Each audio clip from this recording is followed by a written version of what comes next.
அன்றைய தமிழகம் முன்னாள் முதலமைச்சர் அண்ணாதுரை அவர்களின் கீழ் நடந்து கொண்டிருந்த திமுக ஆட்சி. அப்போது பெருந்தலைவர் காமராஜர் அவர்கள் நாகர்கோவில் தொகுதியில் நாடாளுமன்ற உறுப்பினராக பதவி வகித்து வந்தார்.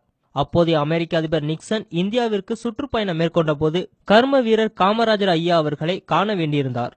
டெல்லியில் இருந்த காமராஜர் ஐயாவை தொடர்பு கொண்டு செய்தியை கூறி எந்த நாள் நேரம் பார்க்க வர வேண்டும் என கேட்கிறார்கள். சற்றும் யோசிக்காமல் என்னால் நிக்சன் அவர்களை காண முடியாது என கூறிவிட்டார் காமராஜர். காமராஜர் ஏன் இப்படி எடுத்தவுடன் பார்க்க முடியாது என கூறுகிறார் என அனைவருக்கும் பெரும் குழப்பம். பிறகு இதற்கான காரணத்தையும் அவரே கூறுகிறார். அப்போதைய தமிழக முதல்வராக இருந்த அண்ணாதுரை அவர்கள் அமெரிக்கா சென்றபோது அவரை காண நேரம் ஒதுக்கவில்லையாம் நிக்சன். வேறு கட்சிக்காரராக இருந்தாலும் தமிழன் என்ற ஒரே காரணத்தால் என் நாட்டவரை காண முடியாத நபரை நான் ஏன் காண வேண்டும் என தனது கண்டனத்தை வெளிப்படுத்தியவர் காமராஜர். தமிழ் உணர்வு மிக்க மாபெரும் தலைவர். நேருவும் காமராஜரும் ஒருமுறை விருதுநகர் வழியாக ஒரு நிகழ்ச்சியில் கலந்து கொள்ள காரில் சென்று கொண்டிருந்தனர். அப்போது ஒரு வயதான மூதாட்டி பொதுமக்களோடு அந்த வேகாத வெயிலில் சாலை ஓரமாக நின்று கொண்டு காரில் செல்பவர்களை வேடிக்கை பார்த்து கொண்டிருந்தார்.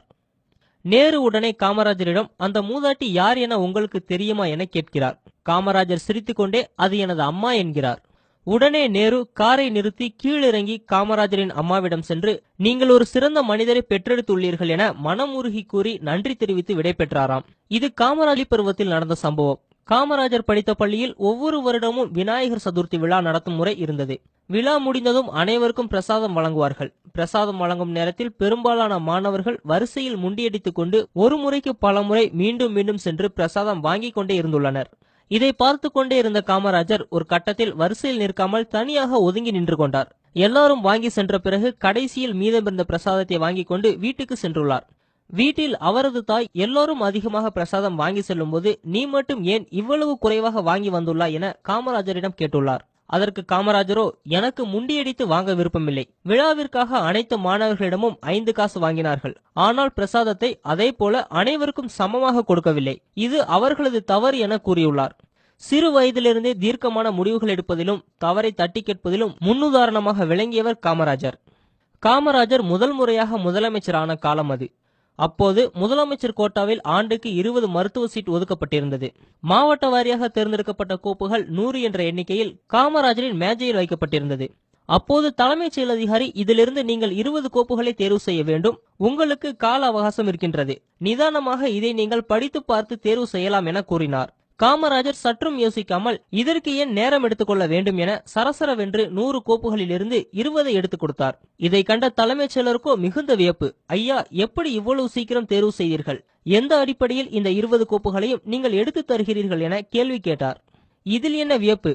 100 கோப்புகளில் எந்தெந்த கோப்புகளில் பெற்றோர் கையொப்பம் என்ற பகுதியில் கைநாட்டு இருந்ததோ அந்த கோப்புகளைத்தான் தேர்வு செய்துள்ளேன். ஒரு குடும்பத்தில் சென்ற தலைமுறை படிக்காதவர்கள் இருக்கிறார்கள் என்றால் அவர்கள் இந்த தலைமுறையில் முக்கியமாக படிப்பறிவு பெற வேண்டும். அதற்கே நான் முக்கியத்துவம் அளிக்கின்றேன் என காமராஜர் எப்போதும் போல தனது எளிமையான புன்னகையுடன் பதில் கூறினார். இந்திய அரசியல் தலைவர்கள் முதல் அமெரிக்க அரசியல் தலைவர்கள் வரை பெரும் புகழ் பெற்றிருந்ததால் தான் பெருந்தலைவர் காமராஜர் என போற்றப்பட்டார். நேருவிற்கு பிறகு இந்திரா காந்தியை பிரதமராக தேர்வு செய்ய பரிந்துரை செய்தவர் காமராஜர் என அறியப்படுகிறது. ஆனால் கடைசி நாட்களில் இந்திரா காந்தி மற்றும் காமராஜர் இடையிலேயே மனக்கசப்பு உண்டானது. இதனால் தேசிய அளவிலிருந்து மாநில அளவிற்கு தனது வட்டத்தை சுருக்கி கொண்டார் காமராஜர். அப்போது அரசியல் அமைப்பில் நடக்கும் தவறுகளை சுட்டிக்காட்டி வந்தார் காமராஜர். திடீரென இந்திரா காந்தி தனக்கு எதிரான செயல்கள் நடப்பதை கண்டும் தனது ஆட்சிக்கு பங்கம் ஏற்படும் என்பதை உணர்ந்தும் இந்தியாவில் அவசர நிலையை பிரகடனம் செய்தார். இதை இந்தியாவின் பல தலைவர்கள் எதிர்த்தனர். அந்த நேரத்தில் தேசிய தலைவர்களான ஜெயபிரகாஷ் நாராயணன், மொரார்ஜி தேசாய் போன்றவர்களை கைது செய்து சிறையில் அடைத்தனர். இதற்கு கடும் எதிர்ப்பை பதிவு செய்தார் காமராஜர். காந்தியின் பிறந்த நாளான அக்டோபர் 2ஆம் நாள் இவர்களையெல்லாம் விடுதலை செய்து விடுவார்கள் என காத்திருந்த சமயத்தில் ஆச்சாரிய கிருபலானியும் கைது செய்தது இந்திரா காந்தியின் அரசு. இந்த செய்தியை கேட்ட அன்றே உயிரிழந்தார் காமராஜர். பல ஆயிரக்கணக்கான ஏழை குழந்தைகளுக்கு மதிய உணவளித்த அவரது உயிர் மதிய உணவு அருந்திய பிறகே பிரிந்தது. காமராஜரின் மறைவின் போது அவரது பையில் கொஞ்சம் பணம் இருந்தது. அதை தவிர அவருக்கு வேறு சொத்து எதுவும் கிடையாது.